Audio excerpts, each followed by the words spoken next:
Hello guys, andito na kami sa lugar ni Ate Tess, Lyson. Yung mga Lyson family nandito sa pinakadulo-dulo ng walang hanggan. Nanay, andito.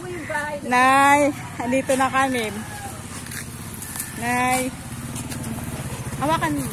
Wow, ginalata. Dito na, sabi mo. Oh, saan ka naghihilaw dyan? Oh, kumalak ka dyan. Yung mga duwende. Ano? Ano ba yan? Ano ba duwende? Ay, sorry. Tabi-tabi po. Tabi-tabi. Asawa na rin. Ano? Ren. Hindi. Asawa na rin. Alam mo dito, wala pa lang ganyan eh. Ay, ate. Wala pang ganyan. Nakakatawa sila. Nakakatawa daw niya.